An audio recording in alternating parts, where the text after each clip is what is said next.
Monday, showers and storms again, high of 84. That's the latest Chicago weather update. Right now, it's 81.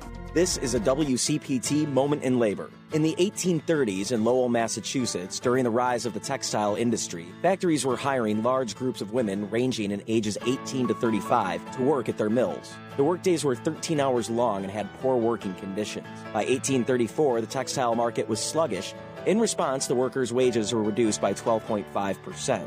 One of the workers, Julia Wilson, tried to organize the women to get their wages back, only to be terminated abruptly. Wilson signaled the women to strike or turn out. Over 800 women marched and signed a petition saying we will not go back into the mills to work unless our wages are continued. Ultimately, this strike failed, but they learned from their mistake and successfully battled back a rent increase on their boarding houses 2 years later. By January 1845, about a dozen of the Lowell female textile workers came together to form the Lowell Female Labor Reform Association. This would become the first organized union of women workers in American history. This has been a WCPT Moment in Labor. We're working for your rights.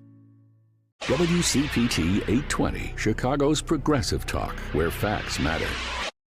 Driving it home with Patti Vasquez, Patti Vasquez. From global conflicts to greenhouse gases, the folks refusing to wear masks says, and politicians getting caught grabbing asses says, she's driving it home with Patti Vasquez. Hey, everybody. Hi. I hope that you are happy, healthy, and safe wherever you are tuning in today. And we have an eclectic show today because we're going to do a little bit of everything. And I do want to open up the phone lines so that we can make sure we get to phone calls in the first half hour, because we're going to talk about the farmers markets both in our area and maybe in your neck of the woods. We'd love to hear from you about the markets that you go to if you want to promote yours. Love to hear from you. You can text or call at 773-763-9278. That's 773-763-9278. Joining us in a little bit on the line, we're going to have our friends Sebastian Vargo and I believe Taylor Hanna, two Chicago-based chefs behind Vargo Brother Ferments. And I totally forgot to bring you some of that, Lady B, but I'm going to bring you some of the. Oh my God, have you? So I just finished my jar of garlic paste. It is, oh my God, it's so good. It's one of my favorite things. I get cravings for that. What do you like? Do you like pickles? Are you a pickle person? A little couple 2-3 pickles. They also do like fermented green tomatoes. I don't. Do I have you on the? I should have you on the board, right? I don't see it. I don't know if I probably messed something up over here. I can't. I don't hear Lady B. We'll figure it out. Oh, why am I hearing myself better? Is that it? I don't think I can hear you. No. We'll figure it out. So Vargo Brother Ferments is so good. I mean, they sell out almost every market. So tell me, what are some of your favorite things to pick up at the farmers markets? This is a great way to support local businesses, to get out in the community, to connect with your neighbors. We have our friends from Collective who do a great job with collaborating with artists. They have candles, they have jewelry, they have household items like tea cloths for your kitchen. And there's also great food you can eat at the market, whether it's Tamale Express or the urban dining experience is great. So I just want to find out, what do you like about your local farmers markets? 773-763-9278. This is an opportunity for you to call and let people know where your farmers markets are this weekend and beyond. If you live in Logan Square, tell us about your market. If you live out in Arlington Heights, if you live in Downers Grove, where are your farmers markets happening over the summer? And we also want to talk about tomorrow. We are going to be at the McHenry County Fair, broadcasting live from the McHenry County Fairgrounds, which are at 11900. I don't know how you do numbers like that. 11900 Country Club Road in Woodstock, Illinois. You can take the train right up to downtown Woodstock, maybe grab an Uber, somehow get a ride out to the fairgrounds. They're going to have Next Level Bull Riding Rodeo and the Alex Miller After Party tomorrow. I'm looking forward to the bull riding, I think. I'm always getting nervous watching folks do the bull riding. They're also going to have their tractor and truck pulls and Feudin' Hillbillies After Party on Saturday. The Demolition Derby by 4WD Promotions is on Sunday, plus tons of free daily events, livestock shows, carnival rides. I can't wait for the fair food. I'm going to be honest with you. I do like myself something fried, deep fried. I like my deep fried pickles, deep fried Oreos, their funnel cakes, all the things at the McHenry County Fair. And there's going to be exhibits, music, and so much more. So please stop by the WCPT 820 Heartland Signal tent and say hello. And we're going to interview fair exhibitors, McHenry County Dem candidates, and maybe you. And I also have some stickers, some silly stickers with my face on it that say driving it home with Patti Vasquez. You want to slap that on your computer or maybe stick it up someplace so we can spread the word about our show and the station. We have some WCPT stickers to give away and some magnets. So we would love for you to stop by, say hello, and we'd love to meet you tomorrow at the McHenry County Fair, where we will be broadcasting live. And you can go to McHenryCountyFair.com for all of your fair information. And again, look forward to seeing you. We want to thank our sponsors, Pride Coffee Roasters. We'll be seeing Jackie in studio shortly, I believe. Pride Coffee Roasters is the best single origin roasted to order coffee beans you have ever had. I love my new grinder. My friend Lilia gave me a grinder because Patti and Jackie were fairly chagrined by the fact that I was using my blender, and it does taste better, I'll be honest. So thank you so much to Pride Coffee Roasters for making something I love waking up to. Again, pridecoffeeroasters.com. You can put in an order in for a bean subscription. Maybe you want to buy some of their gay swag. I love my hoodie that says "Sounds Gay." I'm in. And again, that's pridecoffeeroasters.com. Thank you to our friends at Source Solar. Give Peter Sorellis a call or one of the members of his sales team to walk you through the process of getting solar panels on your house or business. When you go green, you save green, you do better for the environment and your future. Again, that's source.solar. And Peter has partnered with Illinois Solar for All to help you with financing and work that all out so it is to your benefit and for the property, the value of your property. That's source.solar. So instead of like Source Solar, it's source.solar is the website. You'll get all your information there. We want to thank our friends at Minocqua Brewing Company as well. Go to MinocquaBrewingCompany.com. Maybe put in an order for a can of, I don't know, Fascist Tears. It's my favorite. I love the Fascist Tears. I love the Fascist Tears. And today there's a great article by Dr. Malcolm regarding vaccinations, herd immunity, the science behind vaccinating. And if you become a paid subscriber, you can join our office hours. I did an office hours today and talked a little bit about my experiences in the disability and autism community when it comes to having conversations about vaccinations, because it has been an interesting journey over 21 years and how that's evolved, and even my own concerns and that gnawing fear because we'd heard so much out there, whether it was on Oprah or Jenny McCarthy on Larry King and all these platforms for years. I mean, how does it not permeate your brain and go, was that it? And the science is simply not there. There was recently a study where there were 0 cases of, I'm going to pull that up because it was in another country, of course, where they're actually doing science. But all the studies that were ever referred to were either fake or inconclusive when it came to autism and the impacts of vaccinations. It's simply not true. And one of the things I've always resented is using kids like mine as an excuse to not make sure our communities are safe. Like, I don't want my kid to, essentially what I'm saying is that people essentially are afraid that a child will turn out like my son. And so because of that, everyone should suffer, including the elderly, people who are immune compromised, our children, and everybody in general. We need herd immunity in order to, look, this planet is more than happy to shake us off, folks. There's plenty out there that will take us down. And so if we can work together to protect each other, vaccinations is one of the ways to get that done. At any rate, that's what I talked about during my office hours today on Minocqua Brewing Company's Substack. If you become a paid subscriber, you have complete access to all of our office hours. Mine, Kirk Bankstead, Ben Cominos. We're adding more members to the team, and we'd love to have you join the conversation there. Plus, the marketplace is fantastic. Our vendors at Minocqua Brewing Company Marketplace are so invested in the environment, in uplifting our communities, like the Dugan sisters, who have incredible insect repellent products that they're not heavy in the nasty chemicals that affect your respiratory system and are bad for the environment. And they don't give money to MAGA. So I highly recommend that you visit the MinocquaMarketplace.com. Let's take some calls in a moment. I also want to thank our friends at the American Federation for Suicide Prevention and their support of our Pride Parade float this year. Pride Coffee Roasters was there. So we have our friends from Chicago Community Acupuncture, our friends from Social Change, Berman, Kia, and Hyundai. And we're so excited to and Subaru. It's Berman Subaru. Really, I cannot stop looking at Subarus now that we've been partnering with Berman. So thank you so much to our friends for Illinois Veterans for Change.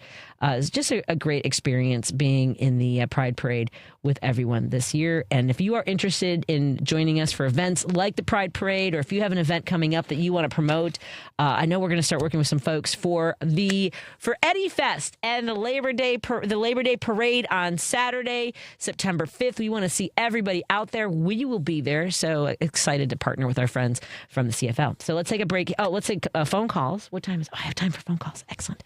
Let's take some phone calls. Oh, you can email me if you are interested in becoming a sponsor at pvasquez@heartlandsignal.com. That's P as in Patti, Vasquez as in Vasquez at heartlandsignal.com. That's VASQUEZ. And I would love to talk to you about your business and getting the word out there. Maybe you have an event coming up. We're going to start working on Halloween events. And then, of course, the holidays are coming up. So we would love to share your story and would love your support. For all of our sponsors, go to heartlandsignal.com. Support those businesses that are supporting these conversations because they are invested in our communities and our future. Let's get to Jim on the line from Chicago. What's on your mind, Jim? Hi, Patti. Curing dependency, the Republican project since for the last 150 years, they intend to cure dependency. But you look at what pushes ahead. You've got Francis Perkins, you've got Harry Hopkins, two social workers, one from Iowa, one from New York. They pushed civilization forward. And Harry Hopkins was asked, do you think that this food program will work in the long run? And he said, people don't eat in the long run. Anyway, the point is they're trying to end this, with USAID cutting the SNAP program, cutting, not giving kids a break at college. I mean, all this stuff. All it's going to do is cripple us eventually because, Patti, please believe me, these programs work. There were two economists that Roosevelt adopted. It was John Maynard Keynes, who believed, he was an English economist, who believed that if you pump money into the economy, it can only help that population because it gives it more breathing room, more elbow room. And then Kennedy with John Kenneth Galbraith, the same line of, he's a Keynesian economist.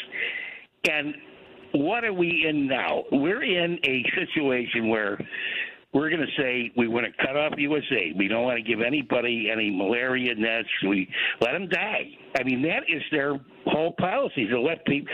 So in other words, if their policy is to let people die. So if enough people die, then somehow this is going to bring us to a brighter economy and a better day. Now, in my mind, that is absolutely insane. But yet, that is the Republican mantra. You remember Mitt Romney when he ran for president. He's in a fundraiser for Republicans, and he's such a cheapskate that he doesn't tip the bartender. And the bartender's recording the whole thing.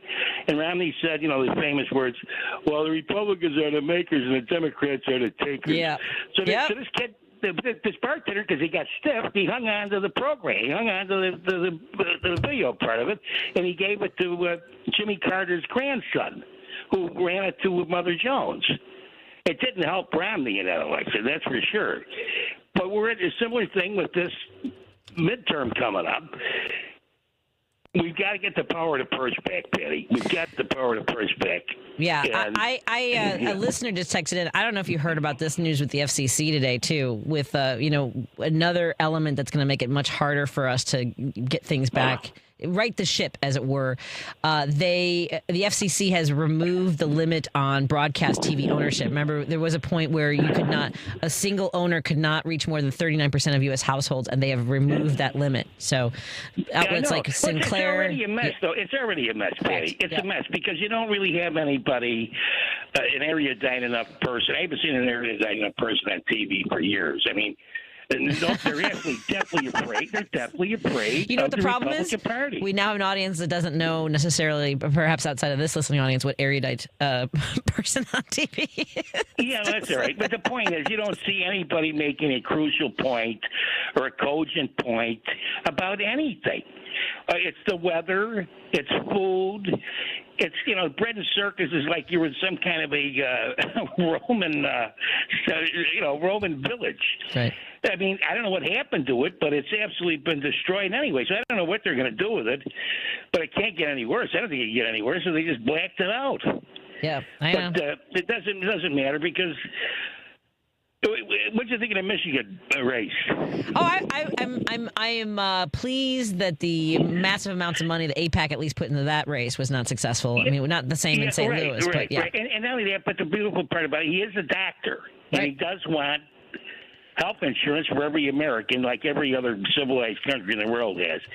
He's all for health insurance, and he's a doctor. That's why you got Dr. Tynes on. I'd like to see more I know that they're busy, but there are more doctors running for office like this gentleman, and more social workers running. I'm sick of lawyers, and I'm sick of this. I'm just sick of it. I'd rather see social workers running. At least some. I'm not talking about every one of them, but at least they can articulate the position of people that they want to help. Anyway, Patti, thanks Jim. Have a good show. Talk to you later. Let's take a break here, and we continue with your phone calls when we come back on WCPT 820 Heartland Signal and KKNW 1150 in Seattle. And hello to all of our friends tuning in digitally on Facebook, YouTube, and now on Minocqua Brewing Company Substack. And you can listen to our podcasts by checking us out at heartlandsignal.com. More in a moment. You know that you can listen to Chicago's Progressive Talk on WCPT AM 820. Stream us live at WCPT820.com and on the TuneIn Radio app. Or you can ask Alexa, Siri, or Google to play WCPT from TuneIn. But now you have another option. We're simulcasting our programming overnights. 8 p.m. to 6 a.m. on WSBC AM 1240 for a clearer reception in and around the city. Chicago's Progressive Talk, WCPT 820. And now overnights on WSBC 1240 AM, where facts matter. Everywhere you look, things are getting more expensive. But at Consumer Cellular, we're lowering the price for those 50 and up. Now you can get unlimited everything for just $35 a line. That's $35 a month for unlimited talk, text, and data. Switch to the carrier ranked #1 in network coverage and customer satisfaction and get unlimited everything for just $35 a month. Call 1-888-FREEDOM or visit Consumer Cellular online or in-store today. Price includes $5 credit for auto pay and e-billing. Taxes and fees apply. Data speeds reduced after 35 gigabytes. Rankings done by 2025 ACSI survey. I always had to be so good, no one could ignore me. Carve my path with data and drive. But some people only see who I am on paper. The paper ceiling, the limitations from degree screens to stereotypes that are holding back over 70 million stars. Workers skilled through alternative routes, rather than a bachelor's degree. It's time for skills to speak for themselves. Find resources for breaking through barriers at tearthepaperceiling.org. Brought to you by Opportunity at Work and the Ad Council. This is WCPT 820, where facts matter. If you're listening to this station right now, you've definitely heard my voice before. Hi, I'm Hawk. And I'm Pete. And we're with Source Solar, your local source for solar. Source Solar is Chicagoland's premier solar installer, providing solutions for over 1,000 homeowners and business owners across Illinois and Iowa. With over a decade of industry experience and deep roots here in Chicago, we have the expertise to help your transition to clean, renewable, resilient energy. We can guarantee that we save you money day one without any out-of-pocket cost to you. This means you have an instant ROI, instant payback, and can save money to add to your bottom line day one. At Source Solar, we source everything as local as possible, meaning we always carry the Made in USA sticker. Find us online at www.source.solar. Stop in our office at 5710 North Northwest Highway or give us a call at 773-985-3992. And don't forget to ask for Hawk or Pete.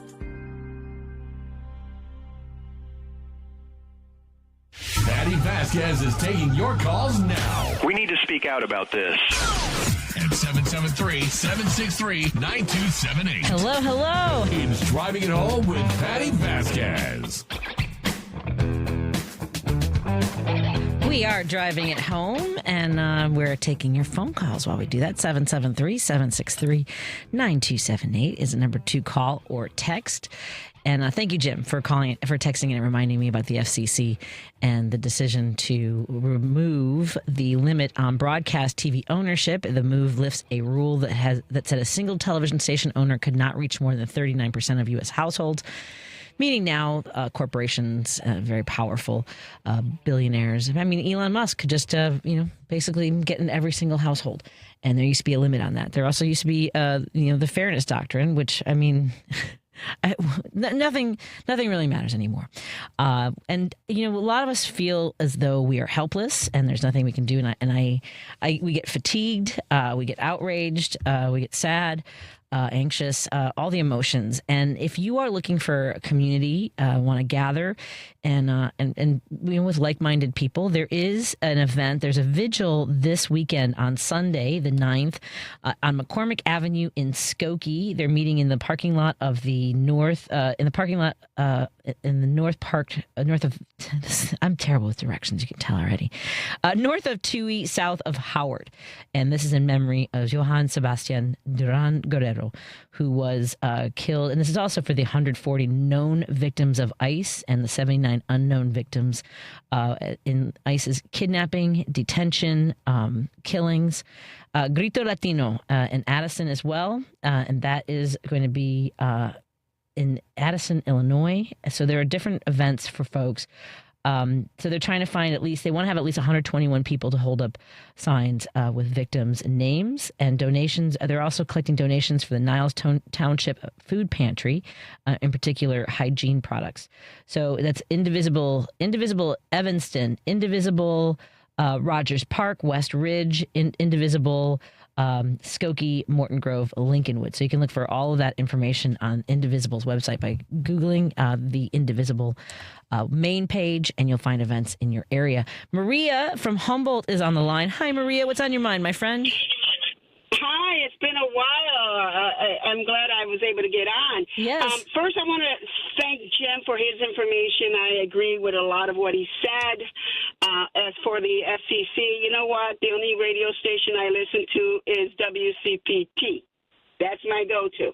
Awesome. And TV, I stopped watching it because I can't stand seeing liars on television, and the media is enabling them. So I say, forget it.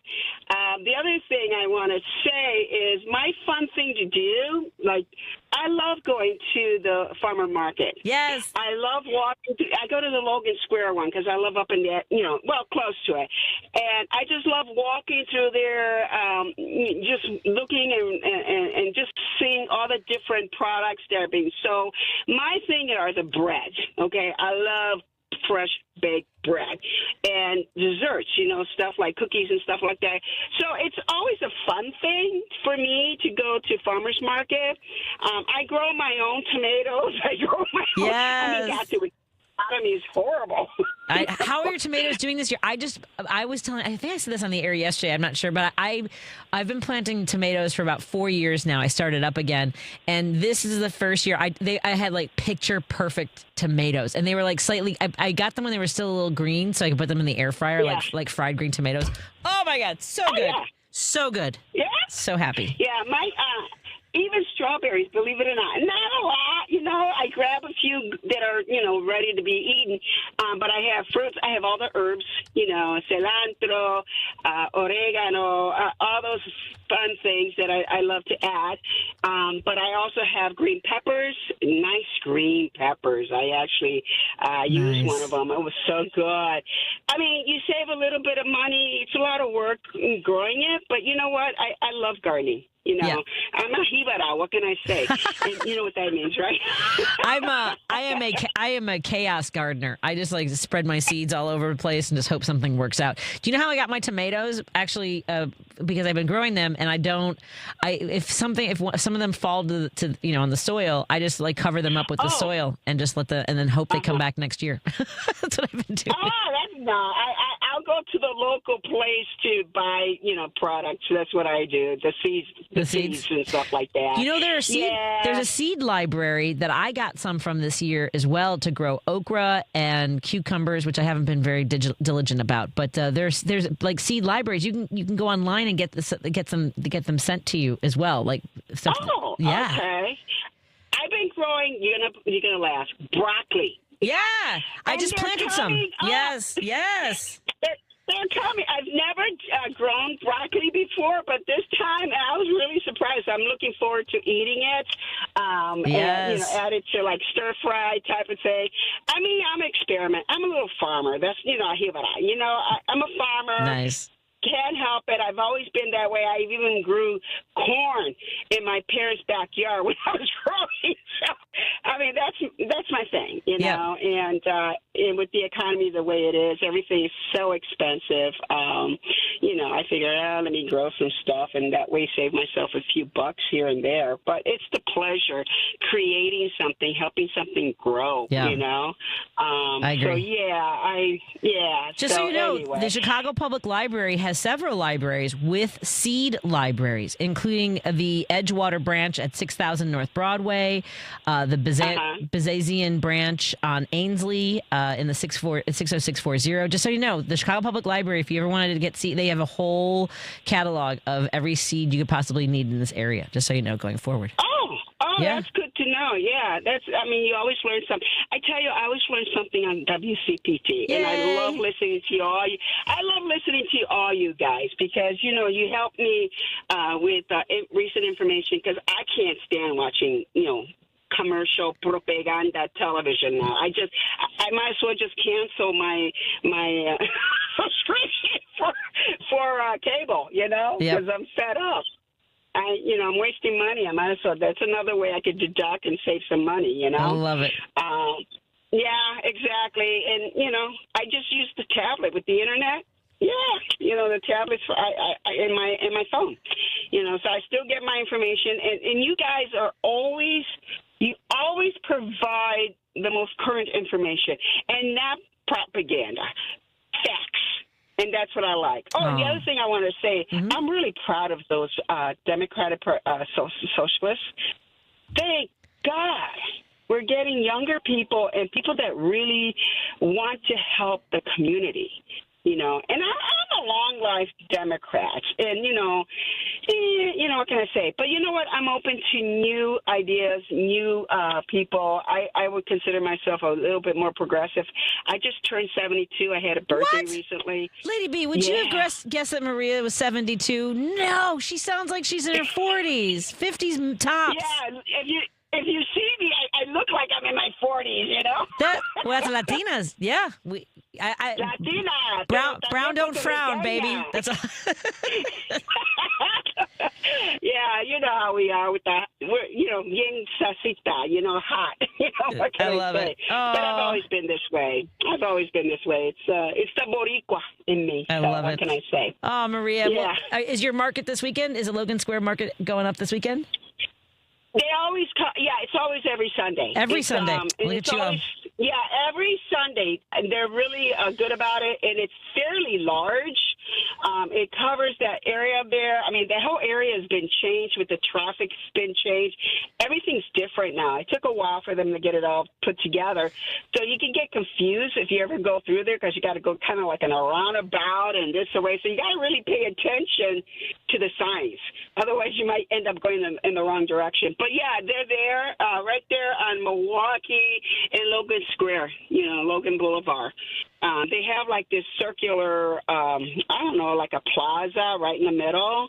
But I've been going to it many, many years now. Of course, prices are going up, it's expected, but I love the idea of getting fresh produce, but the bread. Yeah. I'm a the sucker best. for bread. You got to try it. If you get a chance, I don't know I think she's more on the northwest side, like Portage Park and Jeff Park, but Bread Cult, she makes the best sourdough bread I've ever had in my life. It's so good. Oh, where is that? Because because I'm in the Portage Park area now. Yeah, she does the Portage Park Farmers Market, and she also does our market, but she's taking some time off, and she does drop off. So you can order ahead. Follow her on Instagram, Bread Cult, and then she does orders, and the drop off is at the Portage Park grounds on Irving Park Road, that little coffee shop. Oh. Yeah. Okay. Oh, okay. Yeah, that's not too far from where I live now. Because I grew up in the Humboldt Park area, and then ended up going to the Lakeview area, and I've been around. It's mostly the north and northwest side that I've lived in Chicago. I'm a long-time Chicagoan, born and raised, native born here. My parents came from Puerto Rico, so Where'd you go to high school? Yeah. I went originally, and mind you, because I'm 72 years old, I went to Thule High School when it was Thule High School before, oh my God, the name of the baseball player, what's his name? They named the high school Roberto Clemente. Roberto Clemente, exactly. But I was only there for 1 quarter. Ended up going to Lakeview High School and graduated from there. And I love that school because I call it the United Nations School because every imaginable ethnic group was in that school, attended all the students. We used to have what they call the international fair, and everybody contributed with their own folklorico dancing. I mean, everybody. It was so much fun. And, of course, the Puerto Ricans were playing salsa. They were dancing, the guaguancó and all that stuff. And my brothers were the dancers in that, too. We were salseros, as they say in the old days. But yeah, it was a great school. I was a great student. I was an honors student back then. I don't know what happened to me since. But I did go on. I mean, I went on and went to graduate school. I went to college, graduate school, and then law school, and then graduate school again. I'm an overachiever, because unfortunately I'm reliving the crap that's going on now with all the hatred and racism that's going on where, we have people that are profile, people that are being harmed because of who they are. And it breaks my heart because I've worked with the immigrant community. So that's why I stopped watching the TV after the November 2024 election. I can't deal with the nonsense or the lies that are being perpetrated because I worked in that community. I helped them to get their green cards. I helped them to get asylum. I helped them to get citizenship. And these are hard-working people. All I met were good people. So it breaks my heart with what's going on and knowing, and because as an attorney, what they're doing is not following the Immigration and Nationalization Act. If people read that, and it's available online at uscis.gov, because that's the federal branch that I worked with, agency, and I wish people would just study and research and develop their critical thinking. Come on, people, don't listen to hearsay. Don't listen to third parties because they're just repeating nonsense. And it breaks my heart. It breaks my heart, And so I chose. I'm not going to, deal with toxicity and listen to nonsense, listen to propaganda. I'm not going to do it. I refuse. And whenever I meet people, and I love talking to young people, I think you could tell I love to talk, I help them. I tell, hey, are you aware of what's going on in the politics? Have you thought about listening to WCPT? Have you listened about? Yeah, thanks for spreading the word. I'm not going to mention some other groups, but, because then it's free commercial, right?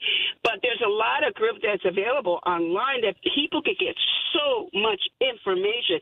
There's these young people, young men, Adam and some other kids, they're young, and they're out there giving facts, and I love following them. I have so much hope, and I'm so proud of the young people now, they're having a difficult time. They're going to have a difficult future. This right now is my future. This is what my future was when I was their age. But I'm still fighting. I'm still fighting for them. I hear And you. I think I have to address something, and I have to take a break too. So I'm gonna to our conversation. And someone's texting in. I have something to help them out because they seem to not be able to read or understand history or laws. So I'm gonna read that to them, and then take a break. Thanks so much, Maria. I appreciate it. Yeah, thank you. It was nice talking to you, Patty. Have a good one. Here you go. So I have a listener who has repeatedly thinks that they've got a gotcha. So they want a definition. Sure, I'm more than happy to help you out for 8 USC 1325. I love this part, so let's read it together. 8 U.S. Code 1325, subsection A, improper entry. First offense, fined or imprisoned not more than 6 months. That's a Class B misdemeanor. Federal laws, junior varsity, sweetie. Keep going because you stopped early. Subsection B, civil penalty.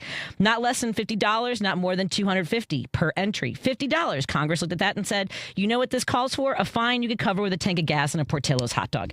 I didn't say that. Congress made that rule in the statute. You've texted me all caps with 3 question marks. That's the whole document. There's no subsection E that says, and therefore do whatever you want. There's no paragraph authorizing an agent to fire into a moving car. Nothing in there about detaining an American citizen for 11 hours. Nothing about losing children. Because a penalty statute tells you what the offense is. It doesn't tell you what may be done to a person in response to it. And half the people we're talking about even are covered by this statute. Overstaying a visa isn't a crime. It's civil. Never touch 1325. Applying for asylum after you're here is expressly legal under Section 1158, written by the same Congress in the same title. So thank you for the homework assignment. I've read it several times. You read the first 11 words and hit send. Facts do matter, and that's why I finished the whole page. Ta-ta.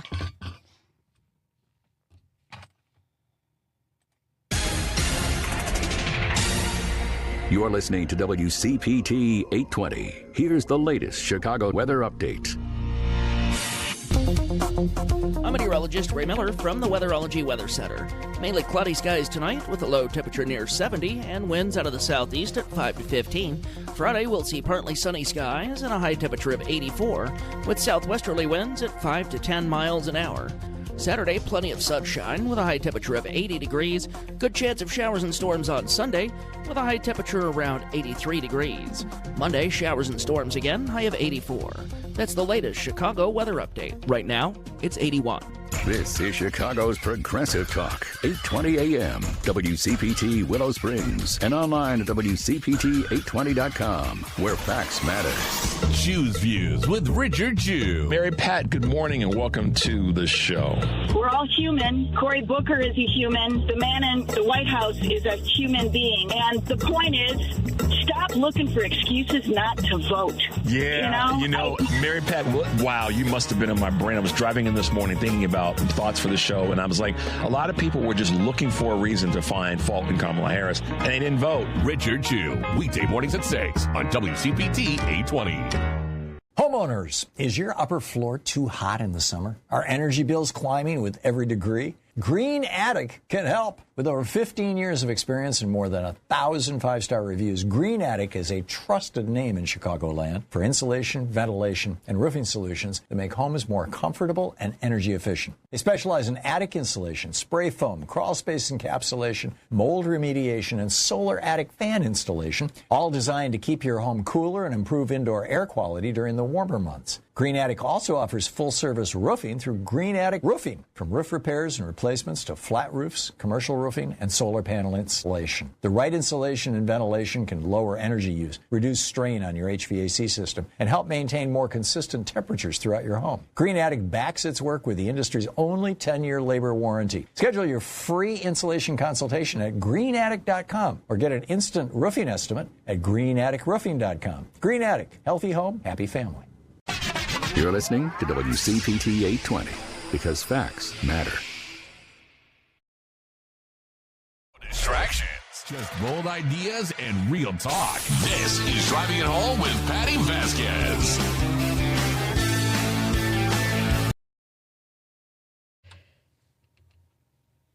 Oh, what just happened? The time ran out. Hi, everybody. You're listening to Driving It Home with Patti Vasquez. I'm sorry. I just had to address one more thing because there's a guy online who has there's a whole statute. He answered his own challenge by pasting a 1-sentence summary twice, 1 minute apart with clown in between.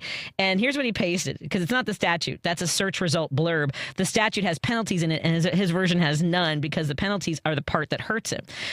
So he asked me to put the definition, so I did. 6 months max, $50 civil fine, subsection B. He came back with a 1-sentence Google summary. Then he sent the same sentence again a minute later in case I missed it, which, because to be fair, these are the ones that I like to imagine him as being like a cockroach in a jar that's just like climbing around thinking that he's getting somewhere, but he's never going to get out of the jar. You're in the jar. But but look at the own words. Certain forms of unlawful entry, certain forms. That's your definition, not mine, which means the rest of it isn't covered. Visa overstays are civil. Asylum is legal under 1158. And you proved my point and repeated it for emphasis. So just enjoy yourself.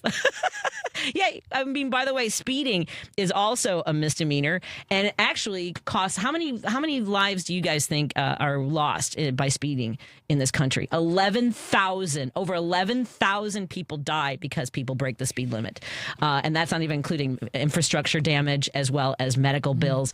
And actually, the immigrant population brings in over $1 trillion in revenue, whether it's taxes or work product. Anyway, we're just neither here nor there. So let's put, darling, I'm going to put you back in the jar and you have fun climbing up the sides of that jar.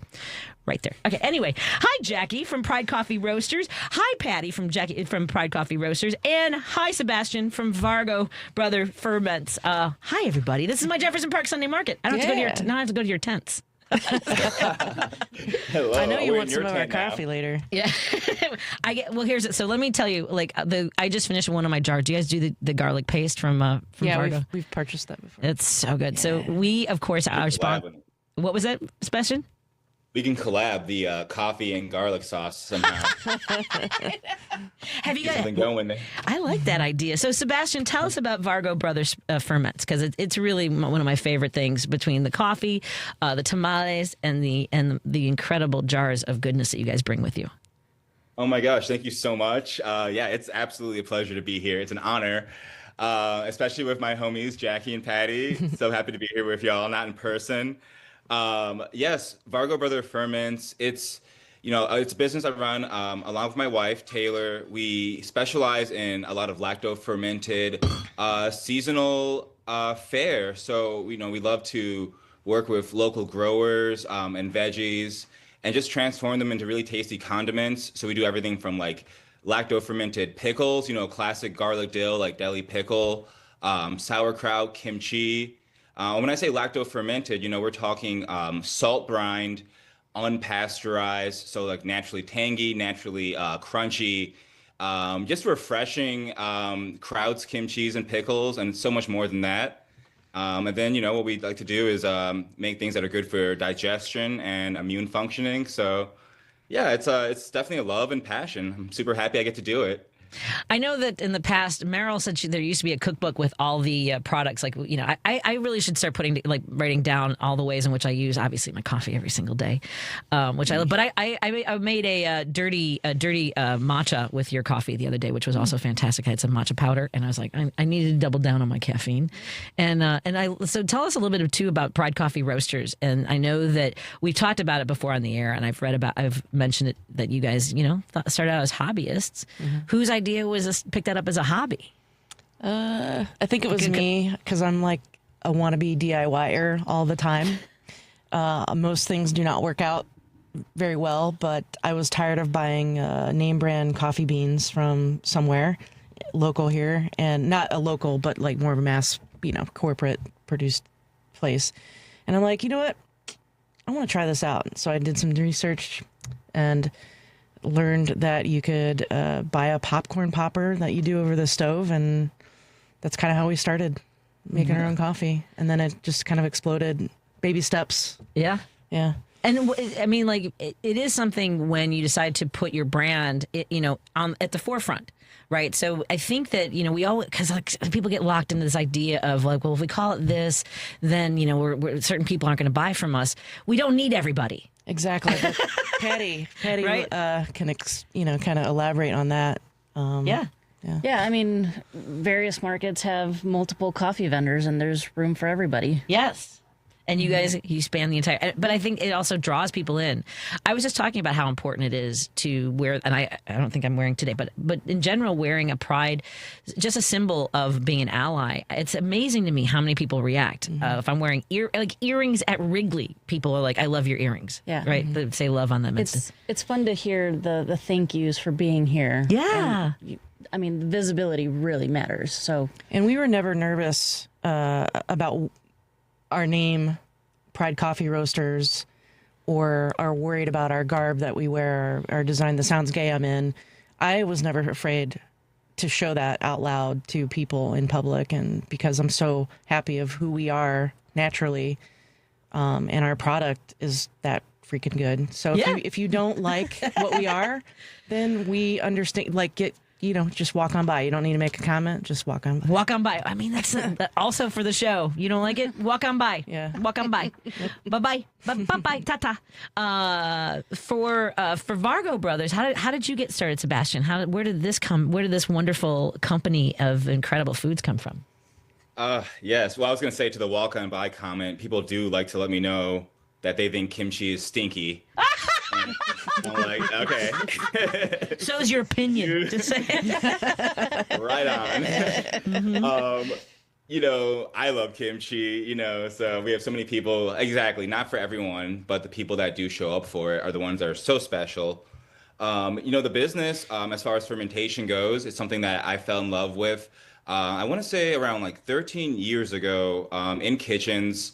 It's where, I've always had a job just cooking. It's really always been something I've loved to do since I was a young one. My grandmother got me inspired at a young age, and I ate a lot of sauerkraut growing up as well. That was always catch me with a coffee mug filled with sauerkraut.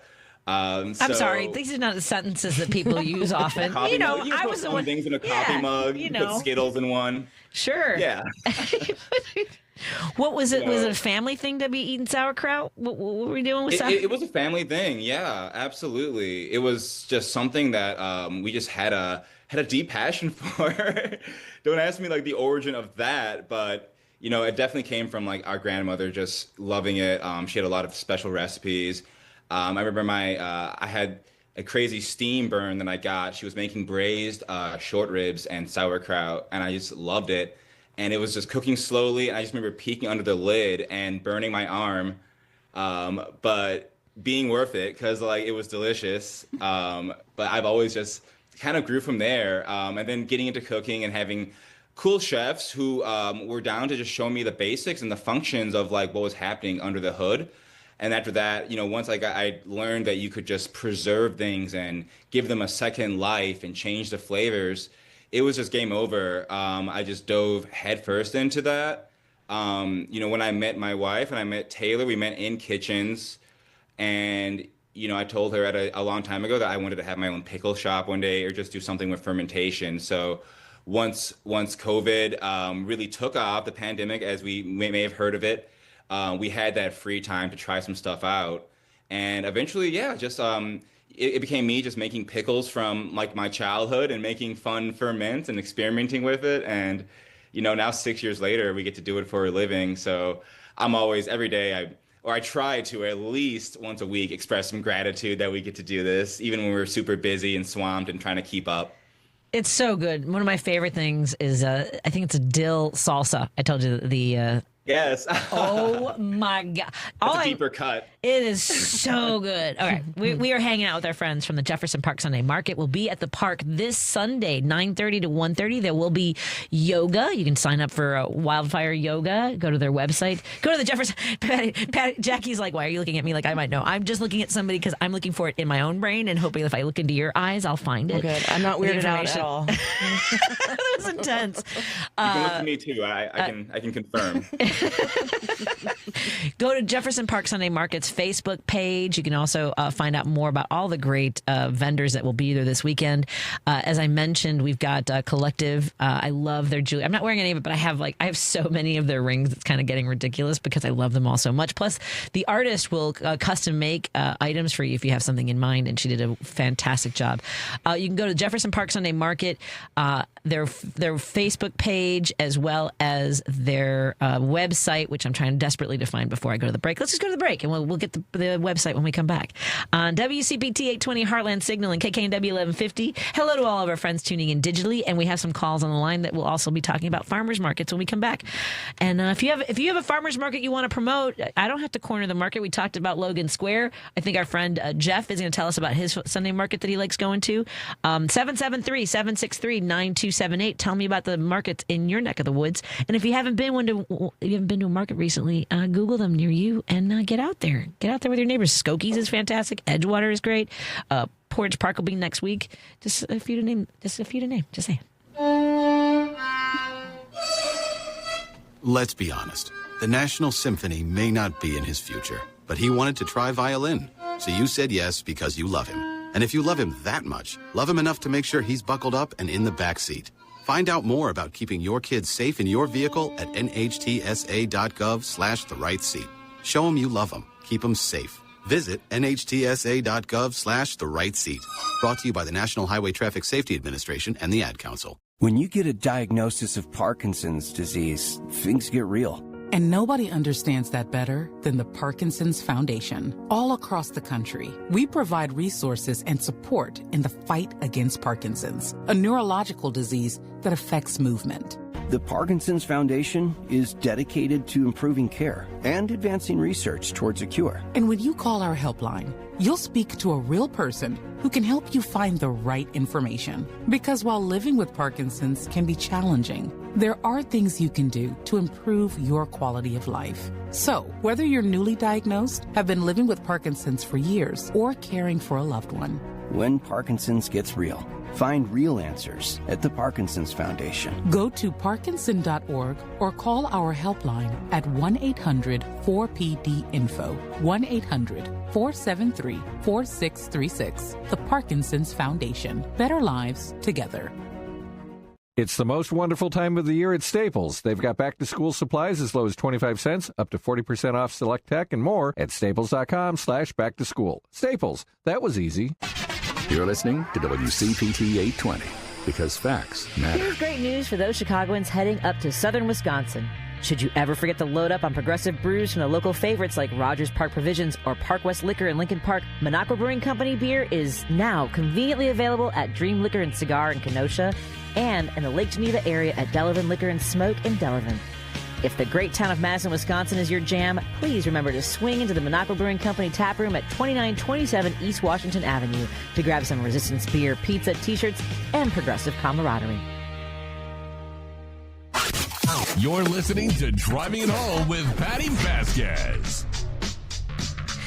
Thank you so much for joining us as we continue our conversation here on WCPT 820 Heartland Signal, KKNW 1150 in Seattle, and KTNF AM 950 Minneapolis, St. Paul. They're not here yet, but I feel like they are. And thank you to everybody tuning in digitally on Facebook, YouTube, and Minocqua Brewing Company Substack, or our podcast. We are talking farmers markets. This weekend is a Jefferson Park Sunday Market at the Jefferson Park proper, at Higgins and Long, or Lawrence and Larry, across the street from the Jefferson Park Library and Post Office. It's kind of like it almost seems like it could be a small town, and that's what I love about that sort of center of the community, and that's why I love being at the market. We're on the line with Sebastian Vargo, who is along with his wife Taylor Hannah. They are both Chicago-based chefs behind Vargo Brother Ferments. Someone just texted me that they just found dill pickle salsa. It's awesome. Are any of your products carried in stores, Sebastian? Yes. Quite a few different stores. We stock in Wild Onion Co-op over on, I think that's like the 7000 Clark area up north. That's an excellent co-op. They have, so many awesome local vendors. Always recommend that one, Wild Onion Co-op. And then we're in a couple smaller stores. Oh, that's right. Oh, yeah, one of our favorite stores, 40 Acres Market in the Austin neighborhood, is just one of the most beautiful grocery stores. They've been around for a short while now, but they're just bringing a lot of beautiful produce and everything into that neighborhood. And then we now stock, we dropped off some collard green kimchi and two different types of kombucha to Southside Market over on 79th. So that's a really beautiful co-op as well. So just so many, all of our vendors are just amazing people. I love we it. love them. Same. It was funny. You said something the other day because when there's still the juice in the bottom of the jar.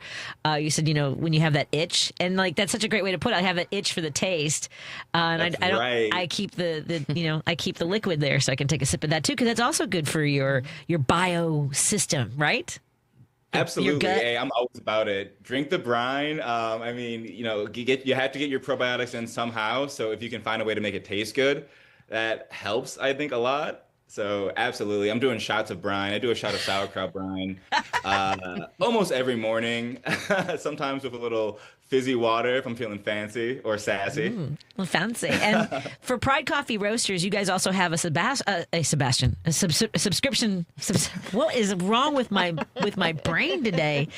You have a subscription that folks can order and have it delivered, right? And That's right. This is something that they can choose one, and then you also we're very flexible, but the typical subscription service is one of our 11 different or 10 different origins, and then a fun blend that's exclusive to the subscription service. So you won't generally find our fun blend at the markets. So you have to subscribe and sign up to ensure you get that. And we do local delivery only for that, or you can pick up at one of our local markets. We do. Excellent.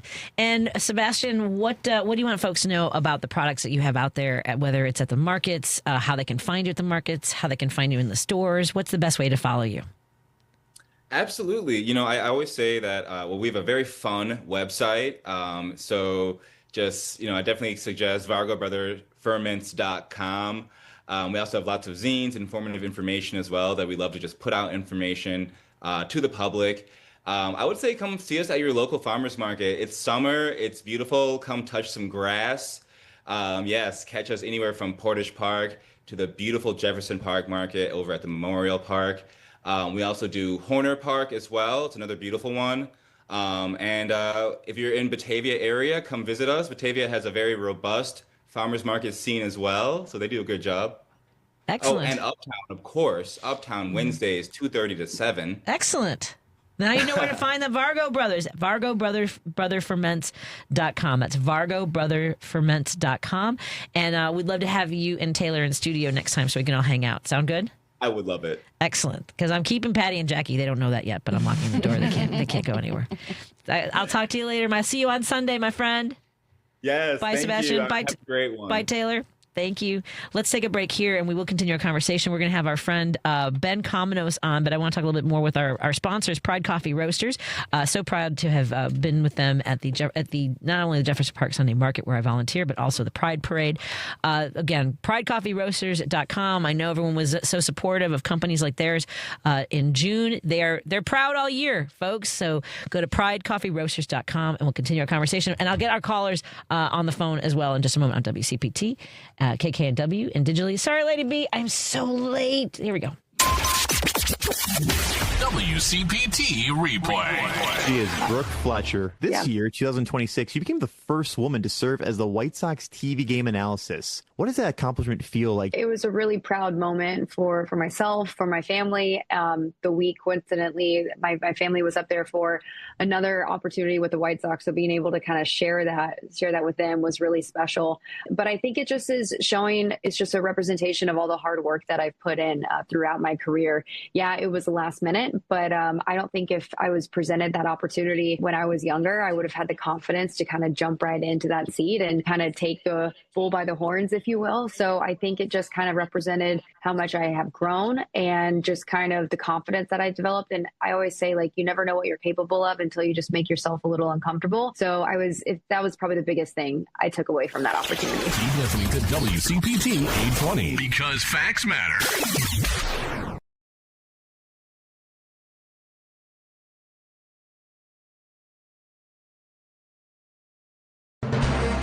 AP News, I'm Mike Hempen.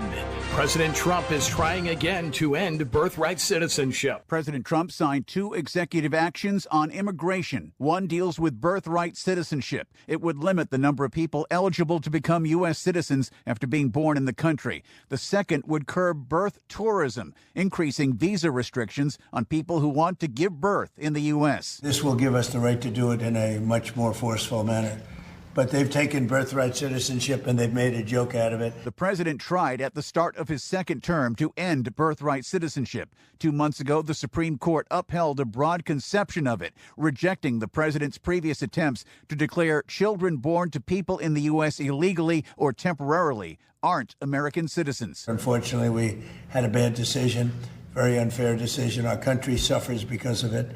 And we're ending it a different way. Opponents had sued, saying the earlier executive order went against the 14th Amendment. The president says he thinks his latest actions would be constitutional. Ed Donahue, Washington. A Senate committee has voted along party lines to hold Dr. Anthony Fauci in contempt of Congress over his refusal to answer questions at his hearing on his handling of the COVID-19 pandemic. Chairman Rand Paul explains the vote by the Senate Committee on Homeland Security and Governmental Affairs. We are voting on whether a witness who has received the benefit of a sweeping federal pardon can be ordered by this committee to answer questions and then defy that order without consequence. The vote sets up a referral to the Department of Justice for a potential investigation over whether Fauci properly exercised his constitutional rights. A Spokane County detective who interviewed the man accused of starting one of the city's 3 wildfires says the man planned it for 2 weeks. This is AP News. FIFA is showing support for its president, while elsewhere confidence wavers. FIFA has said it is sorry for mistakes that were made over Gianni Infantino's failed plan to sell stakes in the World Cup, and that senior staff still supports the FIFA president. The reaffirmation of support for Infantino was announced by top officials at an emergency meeting in Morocco. World Soccer's governing body attempted to present a unified front amid the turbulence caused by Infantino's controversial plans, with calls for him to step down. The show of support comes a day after Canadian Prime Minister Mark Carney publicly claimed a lack of faith in the FIFA head. But certainly I don't have confidence in Mr. Infantino after this point. Given what transpired. Carney said Infantino committed a fatal governance failure by not consulting senior advisors. I'm Karen Shamas. I'm Mike Hempen, AP News. This is 820 AM, WCPT Willow Springs, and streaming worldwide at WCPT820.com. We are Chicago's progressive talk, where facts matter. Now, your WCPT 820 weather update. I'm meteorologist Ray Miller from the Weatherology Weather Center. Mainly cloudy skies tonight with a low temperature near 70 and winds out of the southeast at 5 to 15. Friday, we'll see partly sunny skies and a high temperature of 84 with southwesterly winds at 5 to 10 miles an hour. Saturday, plenty of sunshine with a high temperature of 80 degrees. Good chance of showers and storms on Sunday with a high temperature around 83 degrees. Monday, showers and storms again, high of 84. That's the latest Chicago weather update. Right now, it's 81. Small businesses are the heart of America. Like you, these entrepreneurs started out with a dream and a drive to build a better life. If you have a small business idea to grow or challenge to face, you don't have to go it alone. Since 1964, SCORE has helped millions of entrepreneurs build their businesses. Today, they are the nation's largest nonprofit source of expert mentoring, resources, and education. Whether you're starting out, building back, or have worked at it for years, SCORE will match you with specialized mentors. Our thousands of volunteers provide the guidance and connections you need for free. Your success is waiting. SCORE is ready to help. Find a mentor today at score.org. Alexa, play WCPT. WCPT from TuneIn. Driving it home with Patti Vasquez, Patti Vasquez. From global conflicts to greenhouse gases, the folks refusing to wear masks says, and politicians getting caught grabbing ass says, she's driving it home with Patti Vasquez. Thank Thank you so much for joining us as we continue our drive home here on WCPT 820 Heartland Signal. And joining us in the overnights, we have KKNW 1150 in Seattle and KTNF AM 950 Minneapolis, St. Paul. And of course, everyone tuning in digitally on Facebook, YouTube, and now Minocqua Brewing Company Substack. And thank you to those who listen perhaps in the future or, well, definitely not in the past and not right now. So our podcasts are available after our shows are over on heartlandsignal.com. And all of our shows live on my Facebook page, the Patti Vasquez Show page. Joining me in studio are one of my favorite. I'm so sorry, I shouldn't say my favorite sponsors. I love my sponsors. Your favorite coffee. My favorite coffee providers. Yes. I love Peter Sorellis too. I love Kirk Bankstead and my friends Angela from American Foundation for Suicide Prevention. My favorite people to wake up to. Because I wake up with Patti and Jackie. See, that's how it's different. It's my favorite sponsors that I wake up with. I don't wake up with Kirk. I don't wake up with Peter Sorellis. I wake up with Patti and Jackie from Pride Coffee Roasters because that's what's in my coffee maker. The best single origin roasted to order coffee beans you've ever had. Do you like that line that I use? Every cup of coffee tastes like a love letter in a mug. Yeah, is that that's okay? Great. I'm so proud that you got a grinder. I did get a grinder from Lillian, not the app. I got a. Ben Cominos is on the line. Now Ben says he's not much of a coffee drinker. Ben is now. Is it still Outside the Box? Is your podcast? Is the show that you have? So the host of Outside the Box. So Ben, what I've learned from my guests, from my sponsors, is that using a blender to grind up my coffee beans is neither. It's not looked on very well. It's neither encouraged nor appreciated, I think is what I was looking for. Just not ideal. Just not ideal. Okay. I felt a tremendous amount of disdain from Jackie when she learned. I mean, see, the face? That's the face. They are vendors at the Jefferson Park Sunday Market. They will be there this Sunday, 9:30 to 1:30. Who's doing Skokie? Who's doing Jeff Park? I am doing Skokie. Fine. I'll be at Jeff. All right, then. Yep. All right. Well, I look forward. Well, you'll be there after you're done, right? And I owe you lunch. We'll figure that out. Maybe. Yeah, maybe. We'll see. Again, go to pridecoffeeroasters.com. You can also put in an order for a bean subscription. Thank you to our friends at Source Solar. Go to source.solar. Make an appointment with Peter Sorellis. Maybe it's time to get solar panels on your house or business. When you go green, you save green. Source.solar. And, of course, Minocqua Brewing Company. Go to minocquabrewingcompany.com and put in an order for some fascist tears because they're delicious. And we also want to thank Kirk for his support and having us on the live stream on Facebook, as well as the American Foundation for Suicide Prevention. We'll be working with them for their Walk out of the Darkness coming up in October, as well as getting ready for the Labor Day Parade coming up on September 5th. And Eddie Fest is back for the first time since 2019. Now, let's talk to Ben first, and I've got some callers on hold since I've already talked to Ben a little bit. Ben, do you go to farmers markets? Are you a frequenter of? I didn't used to. That is a new Wisconsin tradition for me. It's a nice thing to do on Saturdays. They didn't have them in Pittsburgh, or you just didn't go to them? You know, they might have.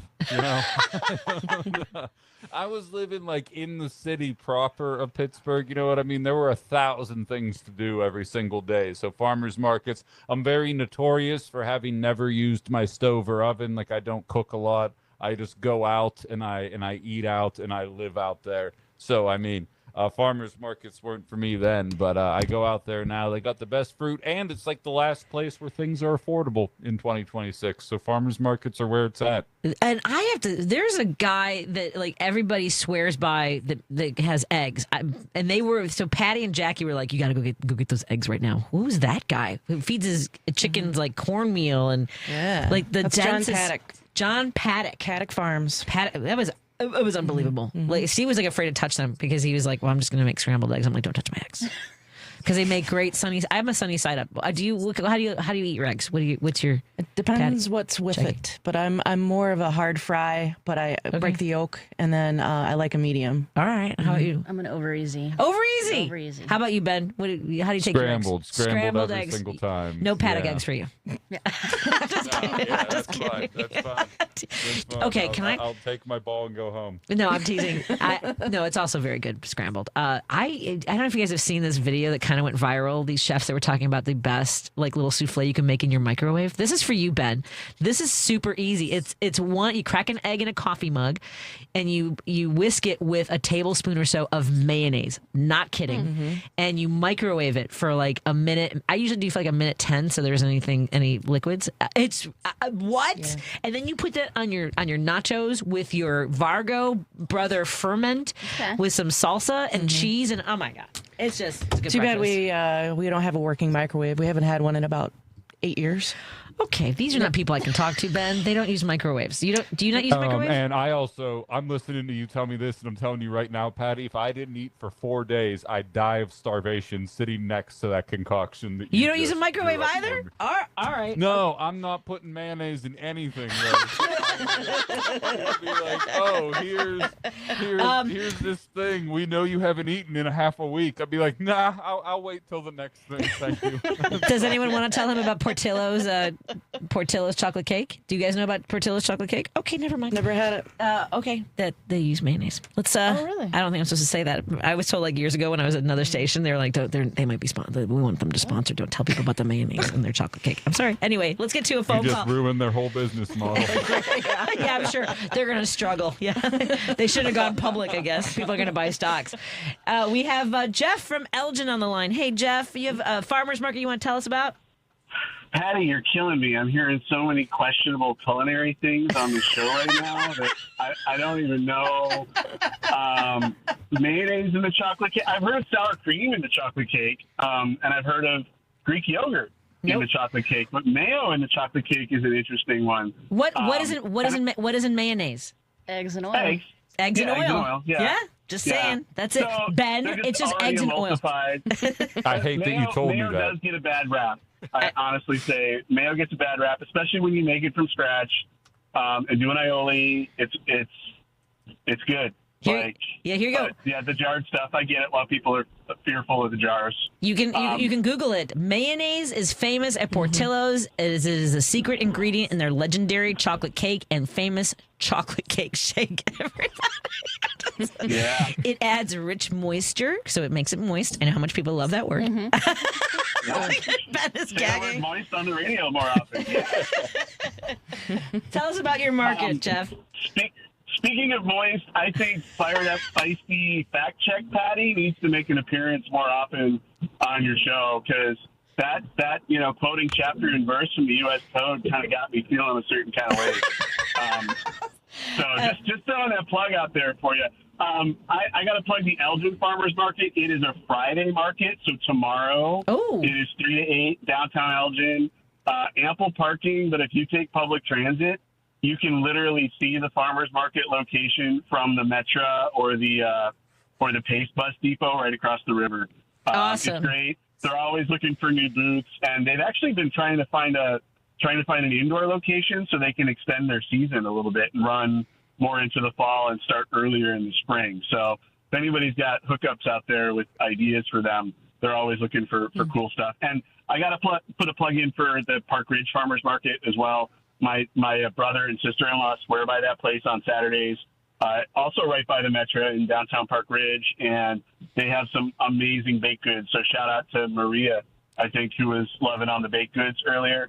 And I also, PSA, if you're trying to bring people out to the McHenry County Fair, please do not have anybody just show up at the Metra in Woodstock without a prearranged ride. Okay. Because they will find a shock to the system trying to find a ride from there to the fairgrounds, because it's not like you can pick up an Uber like it is downtown. Uber drivers, get your butts out to McHenry County so people can get rides. If you're looking drivers, if you're looking for some work, I think there's some.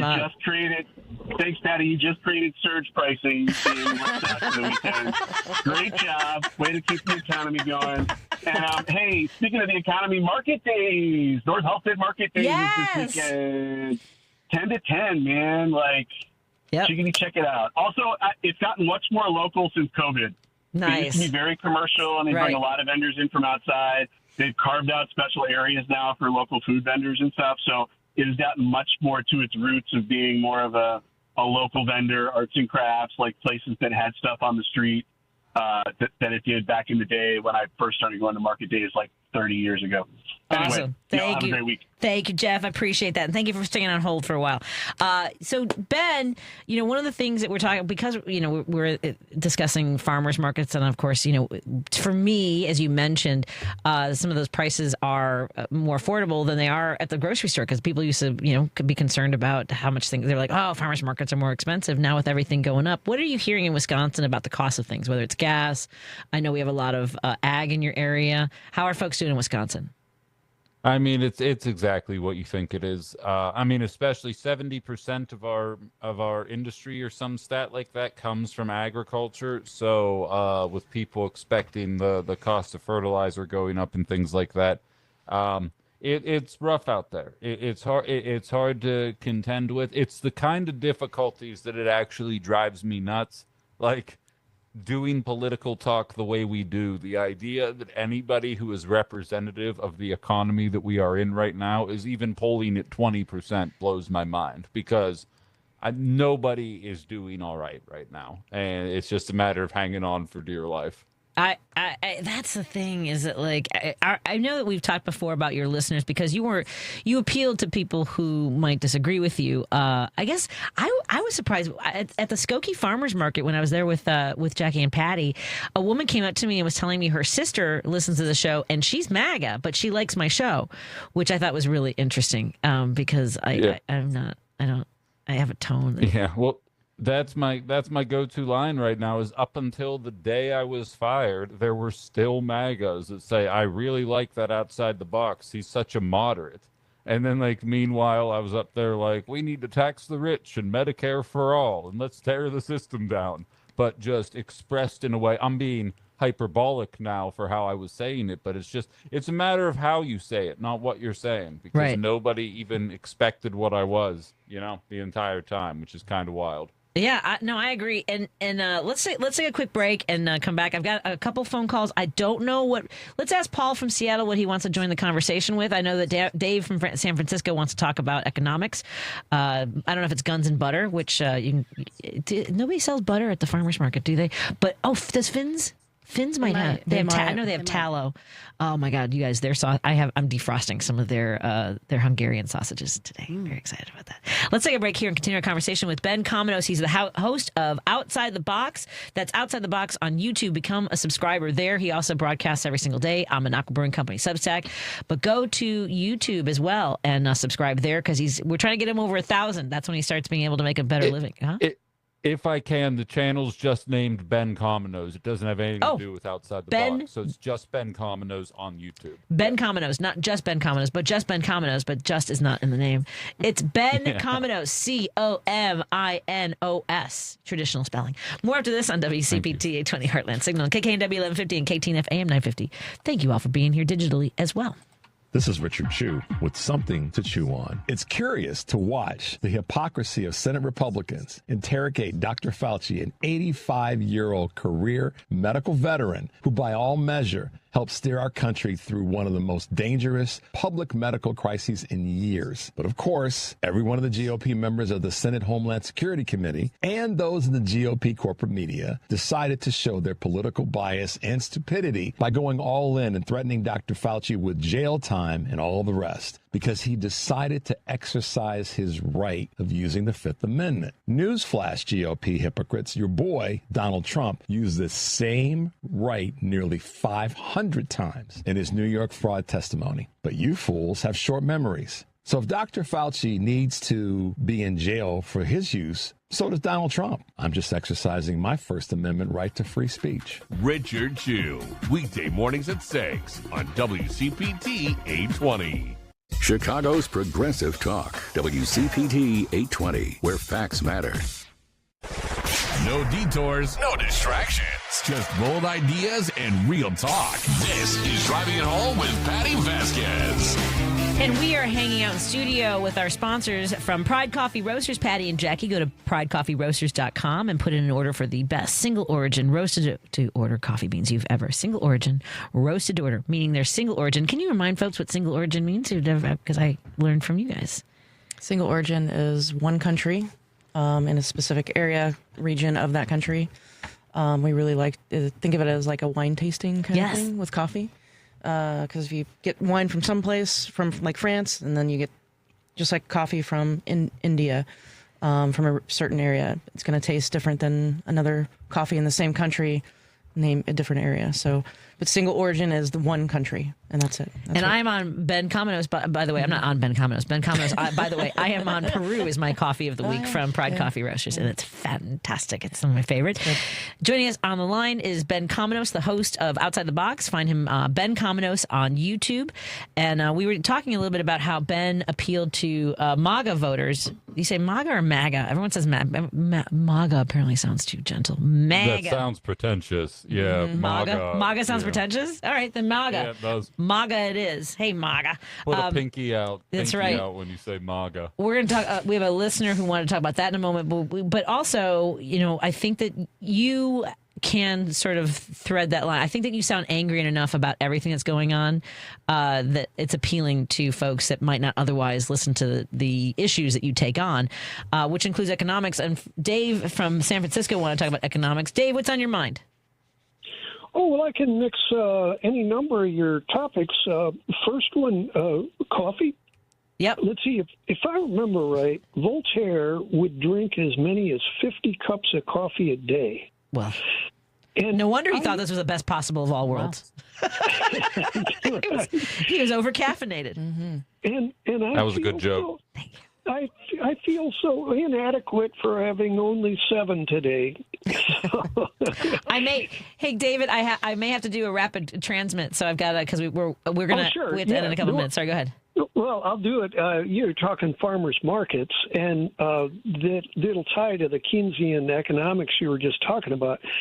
Back in the old days, they had what were called panics, and this was before the Great Depression, and there wasn't enough money in circulation to go around. In the old days, they had gold, and they would print 10 times more paper than there was gold in the treasury, but sometimes they would drop it to 9 times or 8 times, and so nobody'd be able to pay their rent or get their bills paid because there wasn't enough paper to go around. And in farmers markets right now, there's a thing called Market Match, and if you're on Snap, you go to a central booth and you say you want $40 worth of farmers market money. Well, they'll give you $50 or a little more even. And so it actually increases your spending power. It's an incentive to get you to come back to the farmers market. And this is one of those Keynesian ideas where it puts more money in circulation, even though the amount of money that's in circulation right now is being heisted by Trump and his boys. Yeah, I think it's a really great point. I have to go because we've got Ben on the line, and I've got one more phone call to take. But David, thank you for the reminder that folks can come to the farmers market if they are on SNAP benefits. They can do that at Jefferson Park as well. Have a great night, and let me take one more phone call from Paul in Seattle. Paul, you wanted to say that there are more MAGA callers to WCPT than you've heard in a while? Well, maybe for you it'd be text messages, but yeah, I've heard more MAGA. I call them MAGA, especially if you're from the Midwest. It's MAGA. MAGA. It's MAGA for everybody other than Patti. Go ahead. Well, they're calling. I think they're reactionary. They're freaking out, and most of it, a lot of them arguing with Tom Hartman. Yes, I don't know why he gives them so much time. I mean, like that's what the beauty of thank you, folks, for the kind text about how I handled this texter who's been demanding that I define this legislation and this code, and I gave it to him. He's like, well, but it's a misdemeanor. It's still breaking the law. So is speeding. So you don't kill somebody. You don't shoot somebody in the face for it. You don't throw a child into detention and separate the families because they cause a misdemeanor. Thanks, Paul. That's it. I'll have to keep an eye out for more of the MAGA call. MAGA, whatever. MAGA. Ben, any last thoughts on the work that you're doing, the stories that you're following? I mean, yeah, just it does tie into what we're talking about here, and we're seeing a lot of this success with one particular gubernatorial campaign up in Wisconsin. But data centers are a big time bridge right now between MAGA liberals and progressives. And in Wapaka, which is about 30 miles west of me, they held a zoning meeting at 9 a.m. on a Thursday today, thinking that nobody was going to show up. And there's a picture up right now on my Facebook page. You physically could not get into the building. That's how many people showed up at 9 a.m. to tell people They don't want this happening. And when that happened, they ended up rescheduling the meeting. That many people showed up, and they canceled the meeting. People called off work. They did all the things that you need to do to get there, and they're like, we'll do this at another time, and they're intending to try and sneak it past us here. Like, you talk about bridging gaps, understanding that people at the very least want this to be public is very necessary, and they're banking on a lack of media transparency to cover it. And I guarantee you there's similar things happening in everybody's neck of the woods down there in Chicago as well. But that's what I'm on right now. Well, that might be why the FCC is limiting that the 39% for broadcast. They're eliminating the limit for how much corporations can own, how much of the homes they can get into. And it used to be 39%. And they've eliminated that. So maybe it's also to force data center information. Ben Cominos, the host of Outside the Box. You can find him on YouTube, Ben Cominos. Subscribe and get him over 1,000, folks. That's our mission. Come on, folks. And I do have an election watch special Tuesday night on that channel. So if anybody wants to watch the results come in with me, just search my name, click the F and subscribe button, and we'll be doing that together there. Thank you, Ben. Have a great night. Thank you, everybody, for tuning in. We've got an interview coming up in just a moment with Joel Dinerstein, who this was a great interview. I was proud to record that. Thank you so much to my sponsors, Pride Coffee Roasters. I'll be at the McHenry County Fair tomorrow. Thank you, Lady B. Do I hit it or do you hit it? You got it? You're listening to WCPT 820. Here's the latest Chicago weather update. I'm meteorologist Ray Miller from the Weatherology Weather Center. Mainly cloudy skies tonight with a low temperature near 70 and winds out of the southeast at 5 to 15. Friday, we'll see partly sunny skies and a high temperature of 84 with southwesterly winds at 5 to 10 miles an hour. Saturday, plenty of sunshine with a high temperature of 80 degrees. Good chance of showers and storms on Sunday with a high temperature around 83 degrees. Monday, showers and storms again, high of 84. That's the latest Chicago weather update. Right now, it's 79. This is Chicago's Progressive Talk, 820 AM, WCPT Willow Springs, and online at WCPT820.com, where facts matter. Hi, I'm Kevin Love. Sony Pictures Animation's film GOAT is out now, and we've created something special to go with it. Inspired by the film, GOAT Beyond the Game is a free curriculum that gives kids creative ways to support their emotional well-being. Designed to help kids build their confidence, stay focused, and navigate their emotions, the program brings the film's core themes into the classroom through fun activities. These are evidence-based tools that actually work and will help kids discover they have the power to change the game. Visit kevinlovefund.org and download it today for your classroom or family. Alexa, play WCPT. WCPT from TuneIn. You're listening to Driving Home with Patti Vasquez. Thank you so much for joining us as we continue our drive home here on WCPT 820 Heartland Signal, KKNW 1150 in Seattle, and TNF in Minneapolis, St. Paul. That's AM 950. We're so glad that you're all joining us for this conversation. And of course, our friends joining us digitally on Facebook, YouTube, and Substack through Minocqua Brewing Company Substack. Please consider subscribing and sharing with your family and friends so they can join the conversation too. All of our interviews live at heartlandsignal.com, so you can tune in for any of our podcasts if you missed something, and you can go to any location to find our podcast as well. My guest today wrote a book about the last generation of American immigrants to come through Ellis Island that this country decided to be proud of. Joel Dinerstein grew up in Flatbush, Brooklyn. Yiddish in the kitchen, rock and roll on the radio, a grandmother who hid her twin daughters down a well to keep them from Cossacks during a pogrom. His memoir is called The Last of the Ellis Island Jews, and it's out this week. Here's what's got me really going, because he has more than 200 federal agents who descended upon the city he lives in now. He's in New Orleans, and federal agents under an operation called Homeland Security, they called Catahoula Crunch. Businesses shut their doors. Parents kept their kids home from school. So we have a book about how America absorbed a people arriving in a country that is running that film backwards. My mom came here from Mexico. She's 91. She lives with us. Same story, different route. Joel Dinerstein, thank you so much for joining us today. We appreciate it. First of all, are you staying hydrated? Because I know it gets a little warm and toasty in August in New Orleans.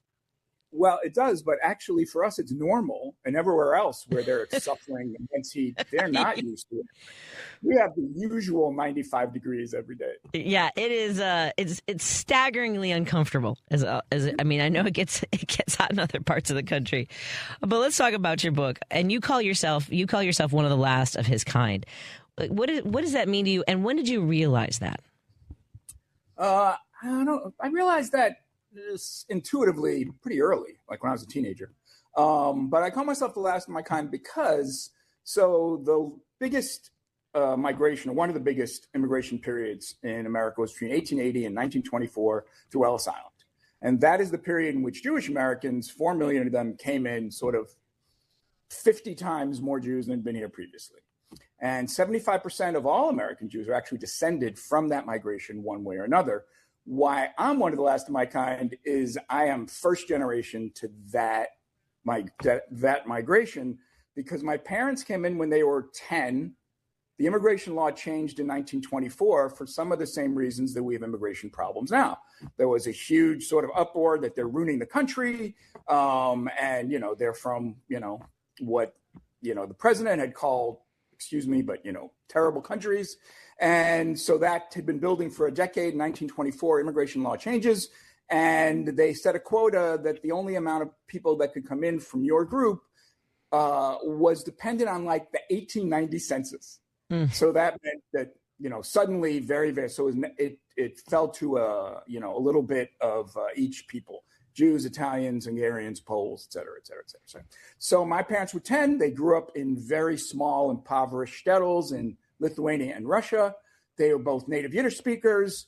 And I was born when they were in their mid-40s. So biologically and mathematically, you can't be much younger than me, and my sister's a year older than me, and still be first generation to that migration. Also, we were not successful, so we stayed in our neighborhood for a very long time. Nobody moved to the suburbs. And so I knew all my extended cousins, my grandparents. And so I have very much kind of firsthand testimony of about 4 generations of American Jewish life in the 20th century. And believe me, I talk to a lot of people, and this is not this is a very unique position.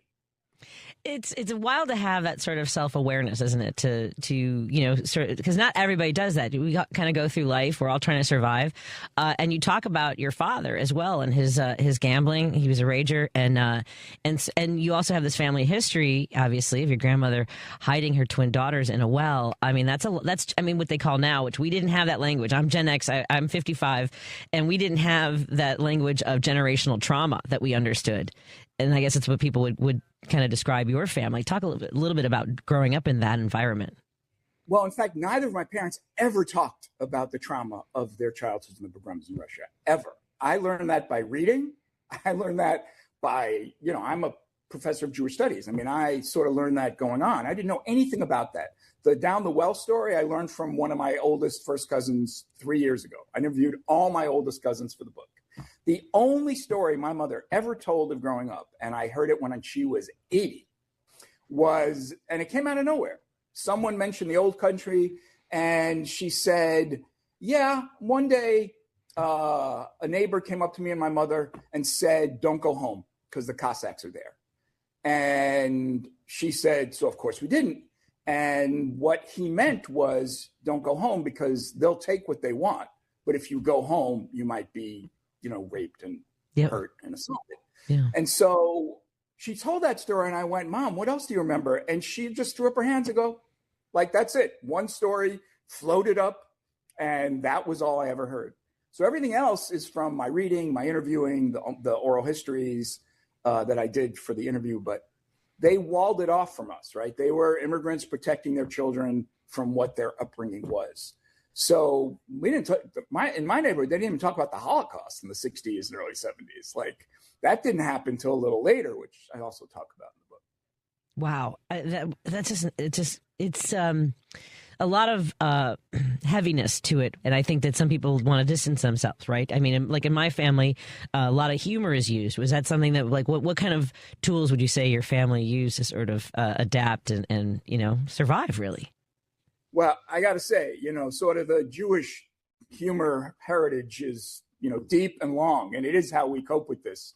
As I like to say, quoting from Spaceballs, the Schwartz is with me. So, that's how we did it. And I started writing my family's, sort of my parents' arguments into humorous anecdotes when I was 15 in high school. Like, I needed to use writing as therapy, which is common enough. But I also knew that I would write a book about my family, whether an autobiography or memoir, when I was 15. Oh, wow. So I was like really in touch. I was also in touch with the fact that a lot of things were ending. And this is weird. I cannot say why I knew that intuitively I came in at the end of a bunch of things. So, the famous line in The Sopranos, Tony Soprano says, I feel I came in at the end of things, right? Things used to be good. And he means America. And I get that.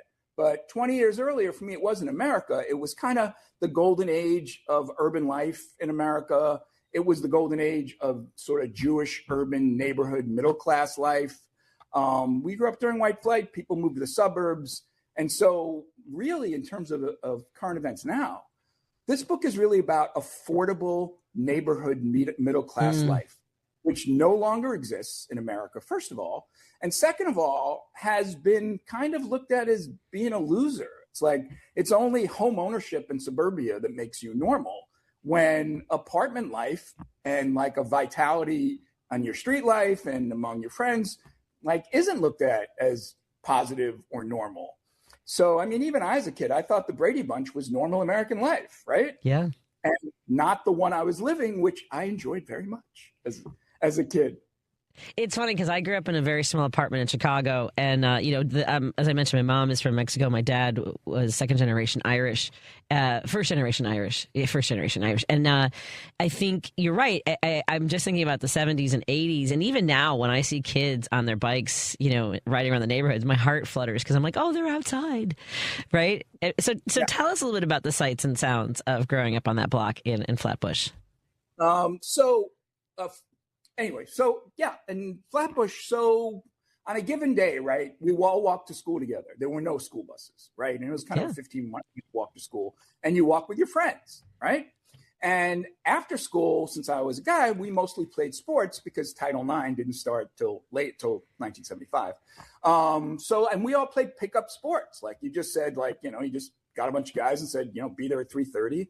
We had what I call God's gift to my neighborhood, which were the parade grounds, which was a half-mile square of ball fields, baseball fields, football fields, soccer fields. And it was my second home. It's like where we all were, right? So then we all had jobs. By the time when I was in high school, by the time I was 13, we all worked. Like we were all sort of working class economically. And so I worked at the candy store and newsstand that was open till 10 o'clock. 4 nights a week. And my friends all worked within a block of me at the luncheonette, at the dry cleaners, at the pharmacy. So, we worked. Friday nights, we hung out at the bowling alley and the pool hall because we were ne'er-do-wells in certain ways, right?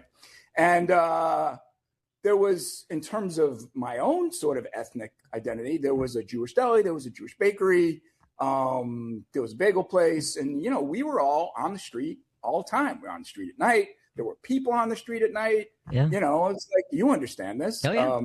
Gen Xer, people the older people brought down their beach chairs and sat outside their apartment buildings. I mean, the whole idea was to be outside. Yeah. I mean, and a lot of people didn't have, I was also a lifeguard here in Chicago at North Avenue Beach, and people don't realize when you have open spaces and people don't have air conditioning, they go outside to cool off. Right? Or they have window air conditioners. I mean, it's not the way it is now. I have actually an illuminating anecdote about this. It's not from my book. My parents moved to Rego Park in Queens after high school. And like my first summer there, like a career across from some low income housing, nice, 3-story buildings. And every night there were people on the street, grandparents watching their kids or not watching their kids, drinking and playing cards and playing dominoes, the whole thing, right? It was sort of very lively, right? And the next summer, I noticed that nobody was out. Uh-huh. And either they had all gotten sort of a grant for air conditioning, or partially some of those places went co-op, but it was dead silent.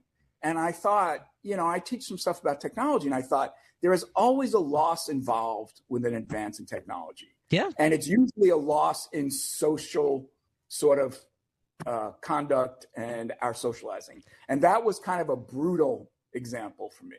Yeah, I just flashed the idea, like in Chicago, there are a lot of groups bringing together like people spaces. You know, they're trying to sort of artificially create spaces they want to lure people to. And in our neighborhood, it is not working. But that's neither here nor there. It's just it's an alley you used to be able to use, and now it's not. I'm not against air conditioning, but there is a loss. There is. You also wrote about the race riots and the 1968 teachers' strike as the moment of the Black-Jewish alliance came apart. Chicago has its own version. We all went through a lot of this in the 60s. Tell us a little about that moment. So these are two separate events. There was a teacher strike in 1968 that involved a lot of name calling with Jewish. It was a very Jewish sort of workforce among teachers. And so the teacher strike wound up involving a lot of accusations of Black anti-Semitism and a lot of Black accusations of anti-Black racism. And the teacher strike lasted 6 weeks. And of course, I was 10 or 11. I wasn't aware of that, but I read about it later. And that was the beginning, I think, of what was the white flight in my neighborhood, in a way. And then, so it wasn't just like the move to the suburbs, which is kind of the standard idea. White flight was about moving to the suburbs and having your own house and your own car. And sure, that's partly true. But what gets left out that I tried to put back in my book is none of my friends bought houses. Like, we didn't have the money. They moved to different neighborhoods in Brooklyn and Queens because, you know, they felt they were safer, or, you know, all of those things. So, and then in 1970, before I was in high school, in my high school in 69, 70, there were some race riots. And so by the time I got there, so in 1969 or 70, Erasmus Hall High School, a very fabled high school, the second oldest public high school in America. My high school was 70 to 75% white and mostly Jewish. And within 4 years, it was 80 to 85% Black and Afro-Caribbean and 10% Latino and Asian or so. That happened in 3 or 4 years. So what was kind of the preamble of the teacher strike, as soon as there were race riots in the high school, which was also such a Jewish high school that Barbara Streisand and Neil Diamond graduated 10 years before me. What? Okay. That's how Jewish a high school was. But everybody just went. And so I grew up in predominantly Black high schools, which is why I wound up kind of a scholar of race and racism and Black culture and cool and the other things that I work on. And so, you know, I just, you know, was in it. And so I went back and researched that 10 years later because I was a teacher and I wanted to sort of get a sense of what happened. And I went back and interviewed all my old teachers. And what really made me sad was the best teacher I had, Mr. Jesse Resnick. He said that when the race riots happened, he and other teachers inviting parents in to see that students were learning together, you know, in an integrated school, that these were related to national issues. This is the late 60s. There are plenty of big racial issues happening nationally. And they said, look, the race riots weren't about our school. They were about larger national issues. And they tried to show that in school, except for those two events, basically kids were learning. There was no hostility. And so I said, what happened? He goes, they didn't want to see it. So it was confirmation bias. Yeah. And it made him sad and it made me sad. And, you know, so this is my way of sort of going back and putting that story sort of hopefully back into at least some sort of New York and national consciousness, if I can sell enough books and talk to enough people like you, and sort of move the needle a little bit about what that narrative is and was.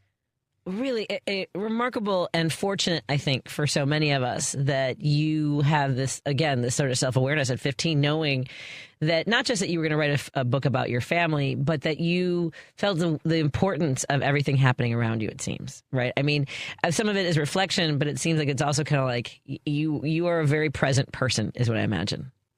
I was, and again, my family dynamics are very strange, right? So we have 2 pairs of kids with an 11-year gap in the same parents, which is a very unusual thing.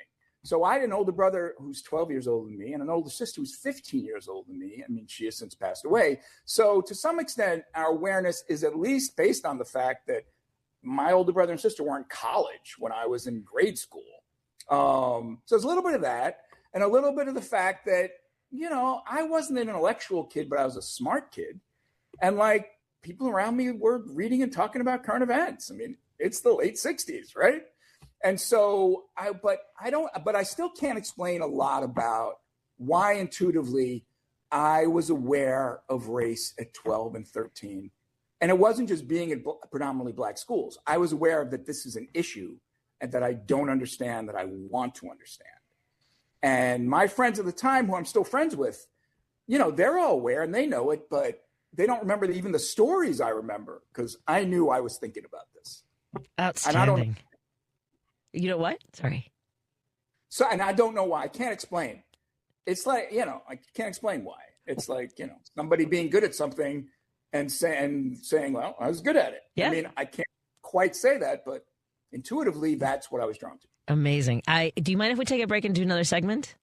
No, do you have enough time? Excellent. We are talking to Joel Dinerstein. He has written a book about a neighborhood that doesn't exist anymore, as he just said, and has this wonderful amount of recall and aware. What were you going to say? It looks like you were saying something. It still exists. It's still very much in the way it was. Yes, the atmosphere, the culture. Yeah, ethnic populations. Yeah. That doesn't exist the way it did in your memory. I mean, obviously, none of our neighborhoods do. Mine definitely does, and I drive through it all the time. And I can still, like, sometimes I think I'm a little bit like you, where I can remember like playing Ghosts in the Graveyard in the church, park next to it. I mean, I have that sense memory, and I feel like you do as well. The smells of things, the sounds. Not everybody has that, and sometimes we have to remind ourselves we're pretty unique that way. Like you, I walk through my old neighborhood every 2-3 years. Yeah. It's pretty wild. Let's continue our conversation when we come back. I want to talk a little bit about, again, what it's like publishing this book, what reactions he's gotten, and his life in New Orleans. Let's take a break here. We'll be right back on WCPT 820 Heartland Signal, KKNW 1150, KTNF AM 950, and all of our digital listeners as well. The Hal Sparks radio program. He and J.D. Vance are in Splitsville right now. J.D. Vance is trying to appeal more to a lot of those America firsters that Trump has offended. He's got the charisma of like one of those books on your shelf. So he's not going to be successful in his quest for the presidency, but he thinks he is, and he wants to be, and he's sold out his soul for it. He's like a walking Liberace outfit with the sheen of success and manliness that comes off of him. Hal Sparks, Saturdays from 11 to 1 on WCPT 820, Chicago's Progressive Talk. Chicago's Progressive Talk, WCPT 820, where facts matter. Welcome back to Driving It Home with Patti Vasquez. Thank you so much. As we continue our conversation, we love that you're joining us for this, and I hope that you'll definitely pick up this book. We're so excited to talk to Joel Dinerstein. And again, I want to thank our friends who are tuning in on WCPT 820 here in Chicago, KKNW 1150 in Seattle, KTNF AM 950 Minneapolis, St. Paul, and all of our friends tuning in digitally, maybe YouTube, Facebook, or Substack through Minocqua Brewing Company's Substack. We encourage you to subscribe and share with your family and friends so they can join the conversation too. And don't forget to download any of our podcasts available at heartlandsignal.com. We've been talking to Joel Dinerstein, who wrote a book about a neighborhood that he remembers both fondly and as a point of reference in history, really. We were talking a little bit in between these conversations, and I want to kind of come back and talk a little bit about that. You were talking about the dynamics, the economic sort of landscape of living in an urban area where families could live in apartments on the block, have kids running around. And I think we have parallels in Chicago and really any major urban area. Talk to us a little bit about what you have seen evolve over the years since you were a kid.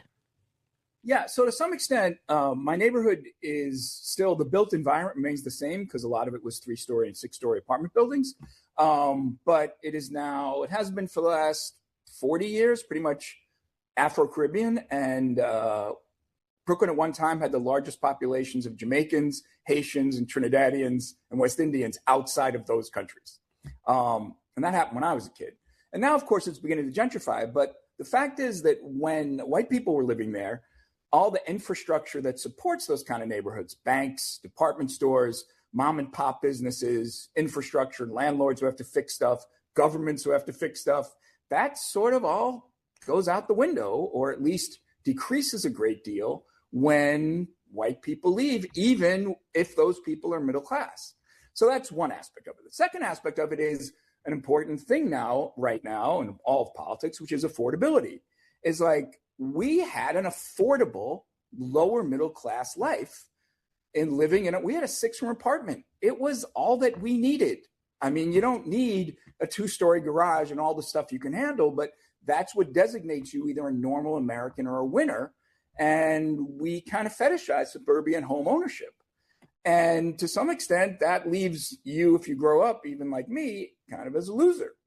And I didn't feel that way at all, but it's only gotten worse since. I remember when I was in grad school, there was a young woman who was 23 who said, "You're the first person I've ever met who grew up in an apartment," as if I was like a lizard or an exotic species, right? And so this is still doable, but our economics and our politics have made it not, in fact, possible and not desirable unless you're young and you've moved to the city for 4 or 5 years, and then, hopefully you find someone to move to the suburbs, whatever it is. So all of that has changed for those reasons. But I also want to talk about the advantages of growing up in a multi-ethnic, multiracial neighborhood when diversity is not like, a T word or a form of politics. Like, these are the people you knew. They're people like you, right? It's very simple, right? So I write about the fact that we had this really great football team. We were a pickup football team when I was in high school, and we got challenges from all over Brooklyn from people we did not know. And we played a full game with helmets and pads, 11 on 11, and no coaches, no audience, no girlfriends. We just went out and played. That team was 6 or 7 Jewish people, 4 or 5 African Americans, 2 Puerto Ricans, and 1 Chinese American guy. And, we didn't think anything of it. Like, these were just who our friends were. And so to some extent, I think that the advantages of that, in terms of how you view the country and yourself and ethnicity and all of that, is a pretty strong advantage to growing up in this country as opposed to a mostly wealthy neighborhood or mostly white neighborhood or something like that. So, I think affordability is actually tied in with all of these issues. The last thing I want to say about it is that, look, I love Brooklyn. I love that Spike Lee's tagline on all his movies is dedicated to the great borough of Brooklyn. And what I call pre-hipster Brooklyn was a great place. But people now associate Brooklyn with Williamsburg and the gentrified areas and brownstone Brooklyn. And, to some extent, I walk through those neighborhoods and I think that they are comparatively, less vital. And it's great. People love it. But if you're not making $250,000 a year, you are not living there in the kind of apartment life that actually we had back then. Yeah, I think about it, when you mention, especially in neighborhoods when white folks leave, there's a disinvestment. I talk about this all the time in Chicago. There are neighborhoods in our city where people would just assume wall it off and let them take care of each other, right? When there's violence, people just assume it's on the west side or the south side, and nobody acts as though these are our neighbors. These are Chicago. These are human beings, much less neighbors or Chicagoans. And resources are shut off. People don't. That's something when you talk about, when we talk, you and I think we're mindful and aware of being in a very unique situation. It's I feel like I'm screaming into the wind sometimes. I knew how lucky we had it, and I grew up we had a 1-bedroom apartment. I shared a bunk bed with my dad at one point, and sure, when I was a kid, I felt like I would have liked to have had my own room, and it was still like I don't know how I would trade that. And the kids I grew up with, running up and down, like you said, but playing flashlight tag at night and staying out way past the streetlights even came on because my parents didn't really care. Because they were the opposite of helicopter parents, right? My parents had no idea what our lives were like, what we did. They had no idea. And my deal with my mother was if I was coming home after midnight when I was in high school, I would call her. Yeah. But other than that, there were no questions. Yeah, same. It was pretty good. Yeah. Again, we're talking. It was fun, and I can't imagine growing up now. We're talking to Joel Dinerstein, who is the author of The Last of the Ellis Island Jews, a Brooklyn memoir, and now you mentioned teaching, and we talked about how you're in New Orleans now. Tell us a little bit about your life now in New Orleans. Oh yeah, I love New Orleans. I've been here 23 years. It has neighborhood life, and before the gentrification of the last sort of 10 years, it had sort of a little bit of kind of the Brooklyn life, except it's a very low density city, like mostly houses, very few apartment buildings. Sure. But it has real neighborhoods, and that's a great thing, and I love it. But New Orleans has suffered a lot recently from, as you mentioned at the top of the show, the immigration crackdown. ICE was here, and that scared, like we have in the last 10 years, actually since Katrina, the last 20 years, our Latino population has increased tenfold. And a lot of Latinos live out in the suburb of Kenner. And people don't go out in Kenner anymore. And they just stay inside, particularly during that operation that you mentioned. But that was also true within New Orleans itself. And I will say it wasn't quite Minneapolis, but a lot of people here really did sign up and alert people when ICE was in the area, or Homeland Security was in the area, and they drove around, they blocked cars. I mean, they did very well. I'm not proud. I should have been part of it, but so that I'm ashamed of. But not me. I'm just saying I'm ashamed that ICE was here and did that. But New Orleans is a great. I love New Orleans. It's a rare city that it doesn't really feel like you're in sort of Trump's America so much. Yeah. It's part because New Orleans people never really cared. It's like one of the nicknames is the city that care forgot. So people are just going to live their lives and have a good time. And we're still like that. Like, I'm impressed that we have survived gentrification and the current political thing, and the city still mostly feels like itself. Yeah. So that's kind of a great thing. Yeah. I'm a music scholar. I'm a scholar of second lines, Black second lines, which is the oldest weekly ritual in American culture, 150 years, every Sunday. It's this great kind of rolling block party through the streets with a brass band and day drinking. It's kind of, it's a great thing. And, it's also beautiful. The architecture is beautiful. The food is great. I love the live oak trees. How do you stay in shape? Because you look great if you're enjoying New Orleans food. I never know how people. I have a friend named Ford who's a librarian for the law school at. I'm not trying to remember Loyola. I can't remember one of the Franciscan schools down there. But he has to go running like every single morning in order to eat what he wants at night. I'm going to tell you exactly this. Whenever we hire a new person in my department, in the English department at Tulane, I tell them, look, you're going to have to decide whether you're going to eat too much or drink too much. Because if you don't, you'll do both. And every one of them has come back to me 3 years later and said, I thought you were joking. I said, I was not joking. No. And they say, what do you do? I go, I eat too much. I drink, but, I eat too much. And, I do exercise because you have to. Yeah. But that is pretty much a decision you actually have to make down here. Yeah, that's why I only visit. Also, I have to say, nobody, I'll be a booster for the city right now. Nobody has a bad time visiting New Orleans. Like, we're a dysfunctional city in every level of government. But if you come for a long weekend or a week, any time of the year, you will have a good time. Guaranteed. And an uniquely good time. It's true. It's really true. I've lots of friends have visited me, so of course it's true. But I wouldn't come in the heat. This is not the time to come. You would still have a good time, but this is not the time to come in early August. I know. I was thinking about trying to make it for the Red Dress Run this coming weekend. Just couldn't make it happen. Yeah, it's funny you should say that. I was just writing to a friend going, are we going to the Red Dress Run on Saturday? So it sounds like you are. If you're asking, you're going.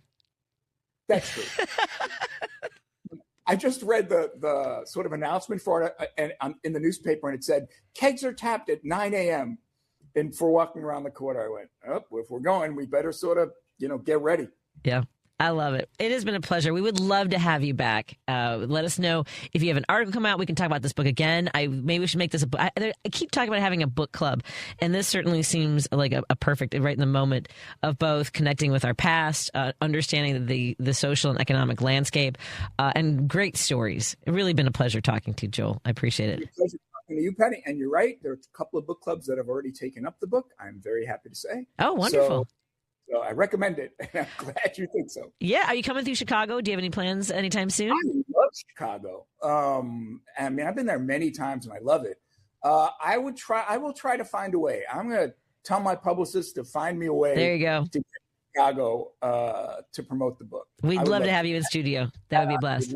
Let you know. Absolutely. I'll show you my, like I was telling you, I grew up in a predominantly white neighborhood on the northwest side of Chicago where Trump won about 52% of the vote. So there are neighborhoods in Chicago. People always think that we're solidly blue across, but no, it's a lot of cops and firefighters. They all have to live in the city, so they get as far to the edges as possible. Well, at least they all have to live in the city. That is still an important thing that should be true in every city. I agree. Others would argue otherwise, but that's neither here nor there. Where's the best place for folks to pick up the last of the Ellis Island Jews? Well, Amazon's the easiest, but my press, the State University of New York Press, SUNY, is having a summer 50% off sale right now. Okay. And so if you go to the site, it's like sunypress.edu. There's a code, and my book is 50% off. Outstanding. Well, thank you for letting us know.